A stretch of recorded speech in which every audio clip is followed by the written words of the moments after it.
有种无感。这叫湖吗？这快没水了。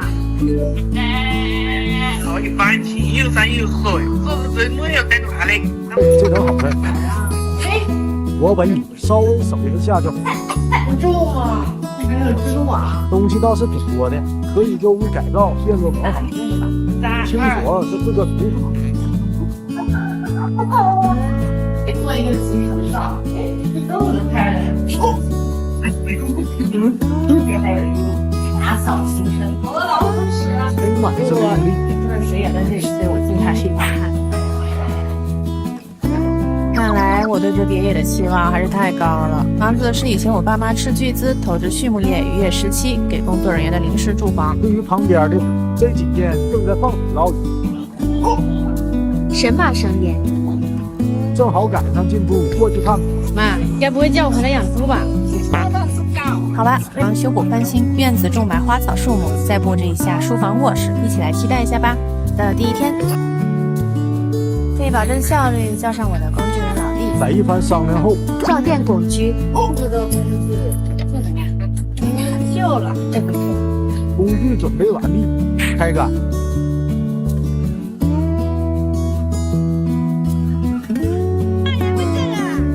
戴上面罩。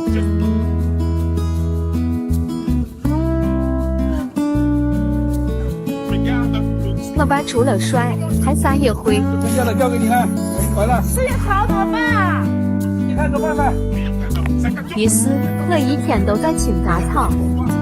请了隔壁村的2位阿姨帮忙清除地上的枯草，这些成年老草已经深深扎根在地底下，必须浇点水才能斩草除根。然后我问邻居借了个铲车，阿姨们铲草，我便负责帮小草们寻找新的扎根地。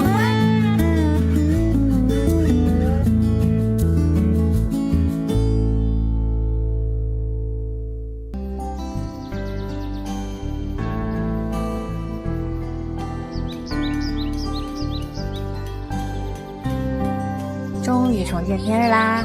虽然干活很累，但今天又是充实满满的一天。做了一点，我好像更有心情啦。明天种2天时间把屋外的杂草清除了，却没想到屋内的卫生更让我崩溃。全是杂物和垃圾。我今天非把这手上了，又是个旧屋改造的好东西，还有古董。我发现这是我见过的最多老头吃。看看旺盛的生命力，原来的床太小了，只能先裁掉。看看之后怎么用。虽然东西巨多巨麻烦，但是收拾的过程还是很解压的，特别是最后打扫的时候，特别有成就感。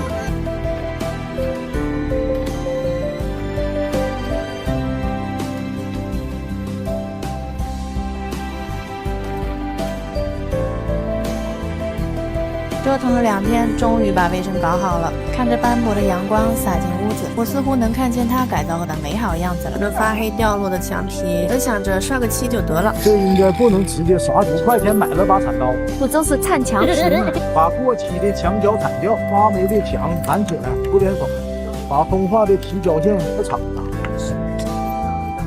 铲到后面才发现，原来最难搞的是天花，泪是真泪，血呀是真血呀。还看什么修马蹄，都来看我铲墙皮。不知道为什么，以前的房子就喜欢到处钉钉，铲皮一时刷。铲完墙皮还得鼓点腻子才能刷漆，请个师傅吧，没人这么来，还是自己动手吧。花了30多买了3个腻子粉，再买个刮刀。有师傅准备上线了，吸取教训，这次铺上保护膜，上腻子，万能网吧现场教学，我好像学会了。这样下去，我手臂应该能瘦一圈。显示一下，我能这样就正常。好像天花难度更高，先劈一面墙，让脸送好了。嘿嘿，这手法是越来越熟练了，开始劈天花。下午就劈了这么一点点。我爸终于看不下去了。一轮教学后，自己慢慢找着，既然已经开始了，就没有放弃的道理。这已经是第3桶，刮个腻子就刮了我5天。虽然没有专业师傅刮得完美，不过看着墙面由黑到白，由残缺到完整，顿时成就感满满的。下一步就是用斑驳的痕迹，还是我把演示整座房子显露出来的。没头绪，先打磨一下腻子，防尘工作还算到位。希望打磨后能更平整一些。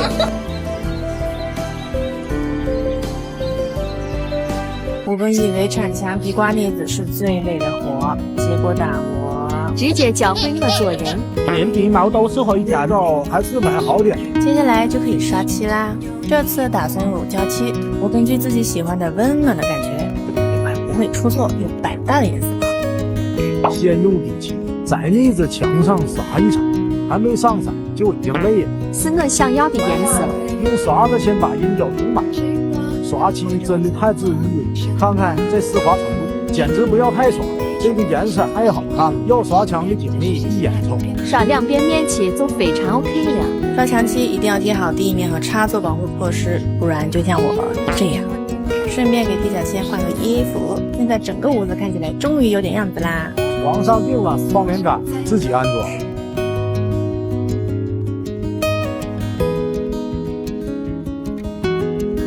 又买了窗帘。错了，你是人间的4月天。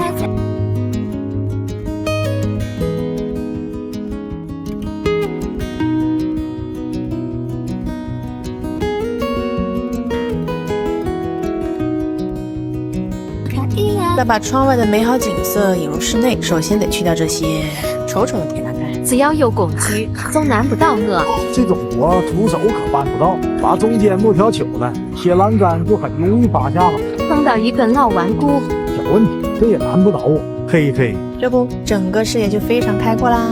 不过，请先记住它现在的样子。用防水腻子先补补开裂的地方，就连这个洞口我也偷懒用蛇补了。没想到这个木框这么多年了，还是这么结实。一直很喜欢干净的窗户，让窗外的绿意美景能够尽收眼底。为了实现心目中的效果，老旧的零件和玻璃是不能要了，之后再换上新的高透玻璃。就是这个颜色跟我想要的感觉不太搭，墙基的颜色有点偏米杏色，所以窗户我选了个高级的白，能够与墙面的颜色区分开。我可太喜欢刷漆，滚刷和小刷子交替使用。刷完第1遍是不是已经开始有感觉啦？不过最好还是刷2遍，能够把之前颜色覆盖得更均匀。之前的荷叶生锈了，但我新买的荷叶尺寸偏大，小问题，切掉多余的就解决了。迫不及待要装上去了。再来个陶瓷板上，然后我打算自己做个窗帘，比小窗锦上添花一般。光窗帘轨道我已经很熟练了。翻出压箱底的我的朋友缝纫机，就在网上捡漏淘了4米布，却发现这里没有剪刀。也不是完全没有。对半剪开，再把毛边的地方收下边就好了。如果没有缝纫机，手动这些活也背后用这种带挂钩的夹子，连褶皱夹起来，直接挂到轨道上就完成了。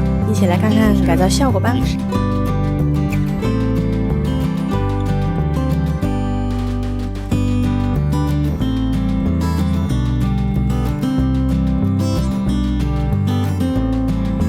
我把我妈的房门给拆了，栽了一个马是这样。之前的门实在是太破了，本来想着换个门可能好看点，可这个门框这么多年了，款式和质量实在不咋地。我觉得与其改造它，不如直接拆掉换新的来得快。就是可能，但心里还有一丝侥幸，万一我改得好看呢？我妈说不定一高兴再给我一套。不得不说，这老房子的门框虽然破，以前的工艺还是挺巧妙结实的，居然直接把门框嵌在了地底下。要不是这门已经被重做的差不多了，我还真拆不下来。这也太舒适了。但我打算自己做这样的工艺。造门第1步，先用泡沫胶把之前的洞给补上。等固化之后，用小刀裁去多余的部分，与其他墙面砌平，然后用石膏粉找平墙面。在找平的过程中，我觉得之前的泡沫胶真的很多余，还不如直接抹石膏，可能更平整。50块钱网上订成拱门的造型，在侧面都打上泡沫胶，把之前的墙皮铲掉，停下摩擦力，直接摁到墙上，等个几分钟，把另一边也搞上。等泡沫胶固化后，把多余的部分去掉，在周围补点粘胶石膏粉，挂上网抹平，防止开裂，再用腻子粉糊一层，腻子干透后打磨一下。近期我用了之前这款以全屋墙面统一的色号。刷上去与其他的墙面完整的融合在一起，这样看起来就没有一点痕迹色差啦。中间的还差点少，再自己做个门帘吧。这次用的是垂坠感很强、很丝滑的绒布，裁到合适的尺寸之后，固定一下布带的位置，然后拿出我的老朋友分刃机，把布带和布料缝合在一起，收个边就可以了。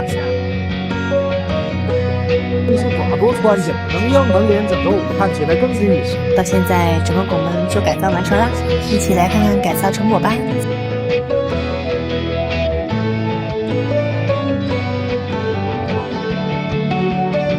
就是这个地面被我之前搞得乱七八糟，买了200多的自流平水泥，打算自己动。整着水泥不由得让我想起脚本了1个星期腻子的时光。太难了。可是当我这颜色也太深了，倒都倒了，你又回头撸了。可是这微水泥干得巨快，我倒出去不到30秒，它就快凝固了。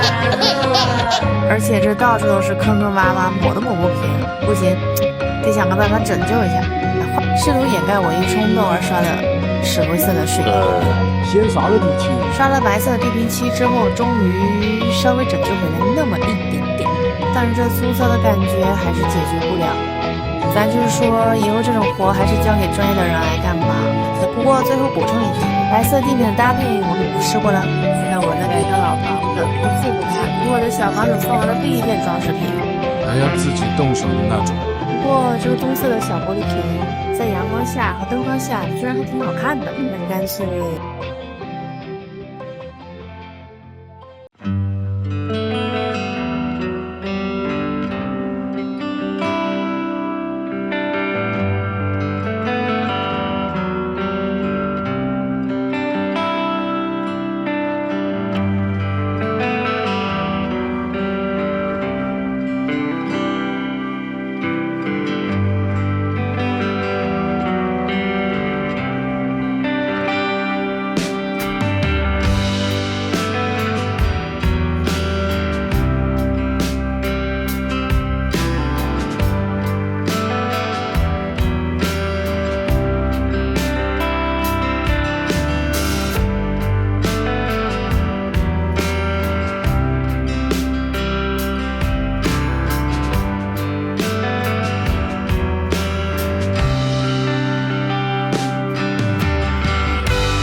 起源于这个荒废多年的田土村落，就在这里修，请先记录它现在的样子。也不知道这里原来经历过什么，竟然有这么多的杂物和垃圾，光是清扫现场估计都能拉满一货车。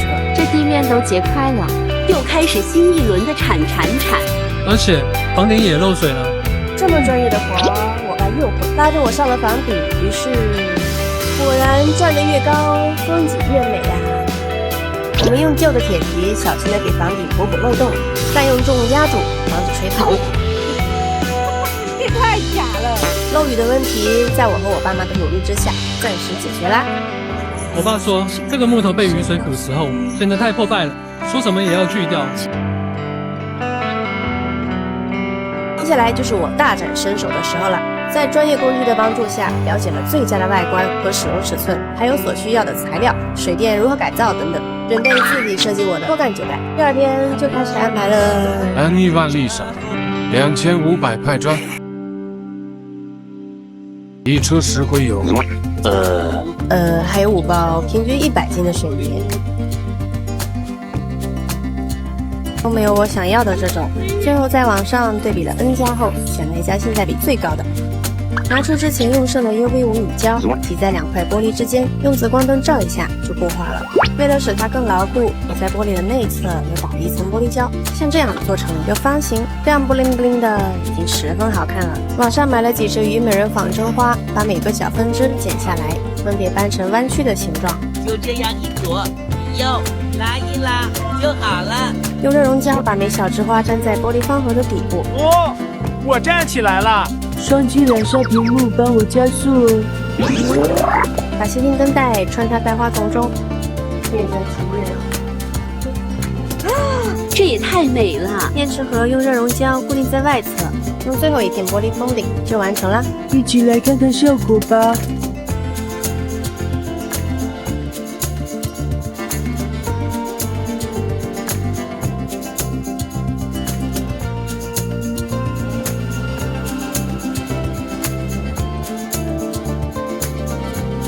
都到了，与我爸讨论了一下橱柜的难度，他决定还是把这项重任交给专业的师傅。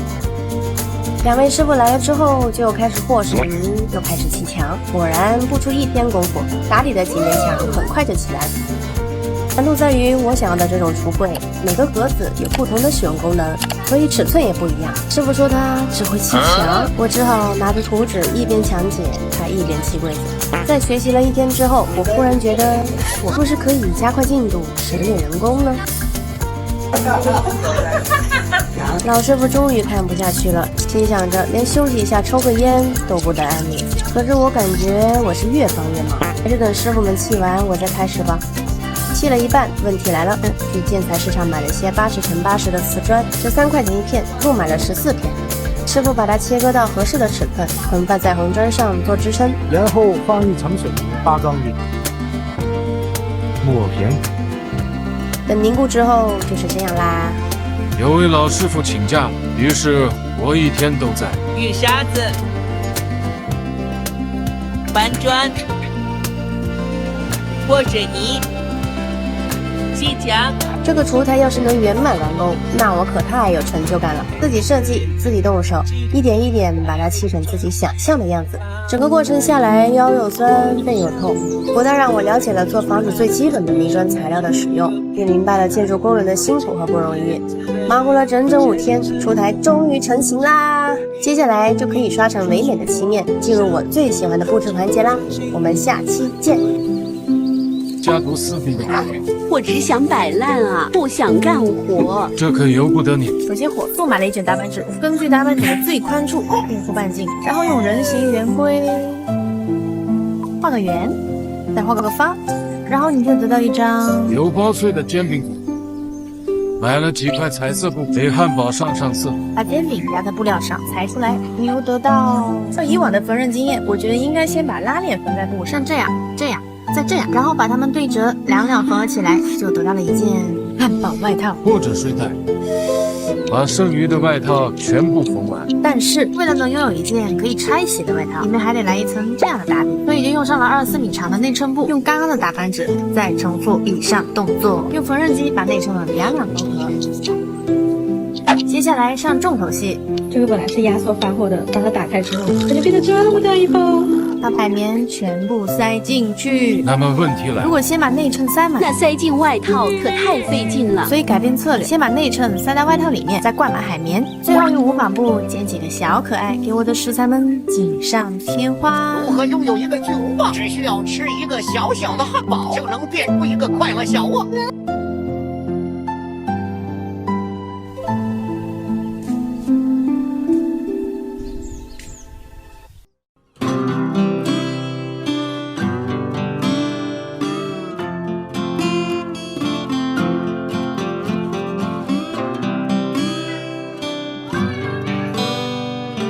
乍一看感觉不错，就是细节吧，泛白繁体，凹凸不平。打算用腻子粉先收拾一下。刮腻子这项工作，我可是轻车熟路了。但凭我的技术，不知道刮到猴年马月。算了，还是直接刷漆吧。为了刷这个白色漆，太阳底下暴晒了一整天，要是不好看，我就铺给你看。但是这里的风景也太好看，简直像漫画一样，在大自然里做饭真是太美好了。之前很多铁铁问我怎么把装修预算控制得这么好的，其实我全是在预算范围内买了个白色的集成灶，搭配我的白色厨台。你这样看还真有那味儿呢。别看它远看还不错，其实为了通风减料，橱柜里面细微磨平也没上去，给橱柜装个类似这样的门板不就好了吗？嘿，趁我妈不在，把这个旧床板变更一下，应该能发挥它更多的价值。由不得大显身手的。用家里祖传的切割机，用家里祖传的切割机，先把木板裁成为合适的尺寸，这不就是现成的实木门板吗？然后用木料油涂抹一遍，防潮交房租，估计呀还用到退休。再装上门板小配件，让它打孔，还是在侧面打孔吧。然后装上搞定。你这不是要当洗碗机吗？对哦，这个柜子是我用来解放双手的大宝贝——洗碗机。厨房整体是白色的，所以洗碗机也选了白色原木款，跟我的橱柜简直完美契合。师傅咔咔几下帮我装好了。小问题，能用就行。但是不用写，我还是要干。把其余几个柜门也装上后，好看，就是床板不够，没关系，有布料。我上辈子肯定是个裁缝，刚收起来的缝纫机这回又用上。推着车几块布串在伸缩杆上，然后搞定。来，看看我现在